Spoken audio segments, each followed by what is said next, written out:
নমস্কার বন্ধুরা, শুভ সকাল। তোমরা সকলে কেমন আছো? আশা করি তোমরা সকলে খুব ভালো আছো। সকালবেলা আমি রান্না চাপিয়ে দিয়েছি আলু, কুমড়ো, সজনে ডাঁটা দিয়ে তরকারি, আর তার সঙ্গে টুকটাক সবজি ছিল বাড়তি, সেই সবজি দিয়ে। আর এপারে দেখো ফোড়নে দিয়েছি জিরে আর কাঁচা লঙ্কা ফোড়ন। আলু আর কাঁচকলা দিয়ে করব মাছের ঝোল। তো এপারে জিরে ফোড়ন দিয়ে আমি আলু আর কাঁচা লঙ্কা ফোড়ন দিয়ে আলু কাঁচকলাটা দিয়ে দিয়েছি। আর আমাদের এই সজনে ডাঁটা জানো তো এখনও গাছে হচ্ছে। এই দেখো আমার কুমড়োর তরকারিটা হয়ে গিয়েছে। আর সজনে ডাঁটাগুলো খুব মোটা, এত মোটা গাছে ঝুলে আছে, মানে ভাববে যে শক্ত হয়ে গিয়েছে হয়তো দানা, কিন্তু না, দানা শক্ত হয়নি। আর খুব ভালো সজনে ডাঁটাগুলো, এখনও আমাদের গাছে সজনে ডাঁটা হচ্ছে। ওই এখানে আমি কথা বলতে বলতে দেখো কাঁচকলা আলুর ঝোলটা চাপিয়ে দিয়েছি। আর এদিকে নিম ফুল ভাজছি। এই নিম ফুলটা কিন্তু আমি সুন্দরবন থেকে, আমার বাবার বাড়ি থেকে এনেছিলাম। সেই নিম ফুল ভেজে নিচ্ছি এখানে। ওর সঙ্গে একটু ছোট ছোট পাতাও আছে। এদিকে নিম ফুলটা ভাজছি আর এদিকে তরকারিটাও হয়ে গিয়েছে, সমস্ত তরকারি হয়ে গিয়েছে। টেবিলে নিয়ে চলে এসেছি। শাক ভাজাটা করেছি আর দেখানো হয়নি। তাই এখানে দেখো নিম ফুল ভাজা, আর এখানে কলমি শাকের ভাজা, আর ওই কুমড়ো আর কয়েক রকমের সবজি দিয়ে সজনে ডাঁটা দিয়ে তরকারি করেছি, ওই তরকারি। আর এটা হচ্ছে মাছের ঝোল, আলু কাঁচকলা দিয়ে মাছের ঝোল, একেবারে পুকুরের জ্যান্ত মাছ। আর এটা হচ্ছে কালকের একটু ডাল ছিল ফ্রিজে, তাই। আর এখানে একটু শশা কেটে নিয়েছি। আজকের দুপুরের এই খাওয়ার আয়োজন। তো দুপুরে খাওয়া দাওয়া হয়ে গিয়েছে। বিকেলে চলে এসেছি মাঠে। মাঠে আমাদের একটা বাগান আছে জানো, এটা একটু ফাঁকার দিকে মাঠটা। আর বাগানটা মানে মাটি কেটে পুকুর করা হয়েছে, আর সেই পুকুরের মাটিগুলো ভরাট করা হয়েছে আর কি জমিতে। এটাই বছরখানিক আগে করা হয়েছে। আর সেখানে কিছু গাছ টাছ দেওয়া হয়েছে। এখানে আছে করমচা গাছ, বেগুন গাছ, এরকম অনেক রকমের গাছ আছে। তো বিকেলে আমি চলে এসেছি।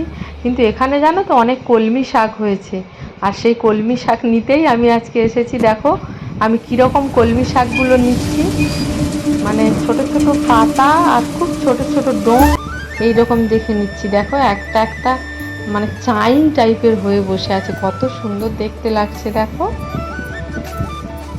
মানে দেখে মন ভর্তি হয়ে যাবে, খাওয়া পরের কথা দেখলেই শান্তি। আর এই শাকগুলো জানো তো, মানে বাজারের শাকগুলো যেরকম কড়াতে দিলেই একদম নেতিয়ে যায়, কিন্তু এই শাকগুলো কড়াতে দিলে নেতিয়ে যায় না, বেশ সুন্দর থাকে। আর মানে গোটা গোটা বেশ, আর খেতেও অনেক সুন্দর হয়। ওই বাজারের শাকের থেকে খেতেও অনেক সুন্দর হয়।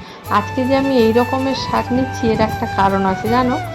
এটা কিন্তু ভাজবো, আমি একটু অন্যভাবে ভাজবো।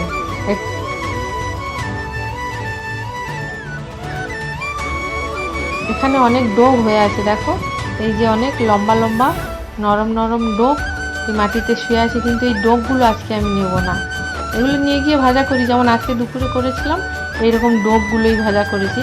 কিন্তু আজকেও ডোক নিচ্ছি, কিন্তু এটা একটু অন্য রকম, একটু মানে একটু পাতাগুলো সামনে আছে ছোট ছোট ডোক টাইপের, এইগুলো নেব। এগুলো একটা রেসিপি করব, একদিন পারলে দেখাবো তোমাদের। আর সেই কারণেই আজকে এটা নিচ্ছি। কি সুন্দর হয়েছে দেখো, মানে দেখলে শুধু তুলতেই ইচ্ছা করবে, এত সুন্দর হয়ে আছে বাগানে। অনেকটাই শাক আমি তুলে ফেলেছি, আর নেব না। আর ছেলে অস্থির হয়ে যাচ্ছে বাড়ি যাওয়ার জন্যে। আর ওকে আজকে একটু দেখানোই হয়নি যে ও আমার সঙ্গে এসেছে, কিন্তু ও আমার সঙ্গে আজকে ছিল। তো চলো আজকে বাড়ি যাওয়া যাক, আবার একদিন আসবো তখন। তো দেখো সন্ধ্যেবেলায় বাড়ি এসে তারপর সন্ধ্যে দিয়ে দিয়ে মা ছেলে অবশ্য বায়না করেছে অনেক, খুব কাছাকাছি গ্রামীণ মেলা, সেই মেলায় চলে এসেছি। দেখো ঠাকুর নিয়ে যাচ্ছি, মানে এখানে গোষ্ঠ মেলা হয় প্রতিদিন। আজকে এই গ্রামে হয়তো আরেকদিন আরেকটা গ্রামে হয়, তারপরের দিন আরেকটা গ্রামে হয়, সারা মাস ধরে এখানে গোষ্ঠ মেলা হয়। তো সেই গোষ্ঠ মেলায় একদম বাড়ির পাশাপাশি আমাদেরই গ্রামে হচ্ছে গোষ্ঠ মেলা। তো সেখানে চলে এসেছি। এই ঠাকুর নিয়ে এসেছে, মানে বিভিন্ন জায়গা থেকে গোষ্ঠ ঠাকুর নিয়ে আসে আর কি, যেখানে পুজো হবে সেইখানে বিভিন্ন জায়গা থেকে গোষ্ঠ ঠাকুর নিয়ে এসে ওখানে বসিয়ে পুজো হয়। আর এটা হচ্ছে একটা মা কালীর থান, তো সেই মা কালীর থানেই এই গোষ্ঠর পূজাটা হয়। এবারে মাঠ আছে, মাঠে মেলা হয়, কত ঠাকুর এসেছে দেখো, আর কি সুন্দর ঠাকুরগুলো দেখেছো,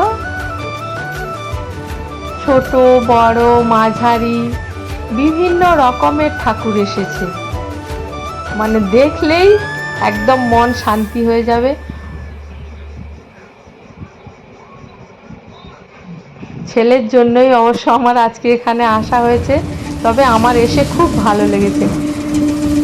আমরাও পয়সা টয়সা দিয়ে ঠাকুরকে প্রণাম সেরে নিলাম। আর এটা একটা মা কালীর থান, দেখেছো ওই মা কালীর ওই কাঠামোটা বসানো আছে। কালী পুজোর সময় খুব জাঁকজমক করে এই মন্দিরে কালী পুজো হয়।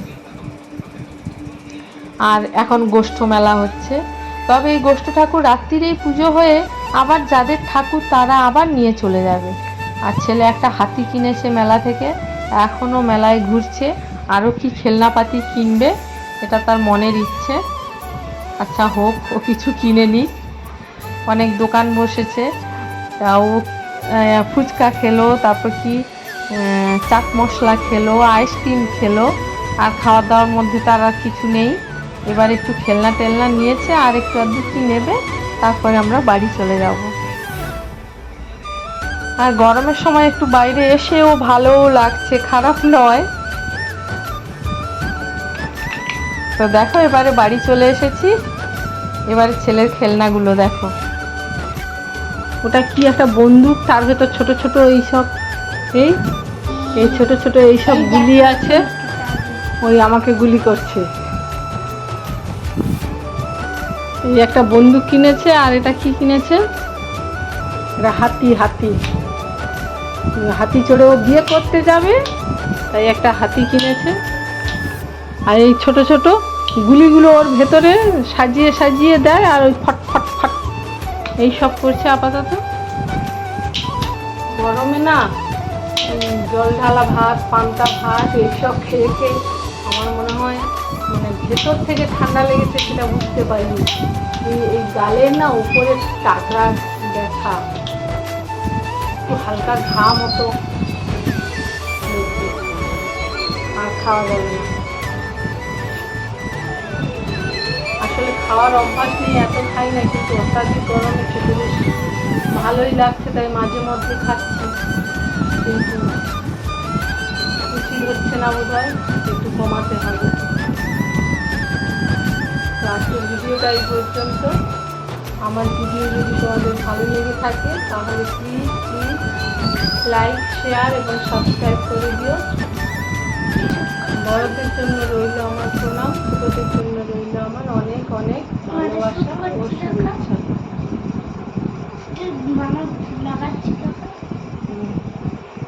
আমার ছেলে আবার কি করছে দেখো।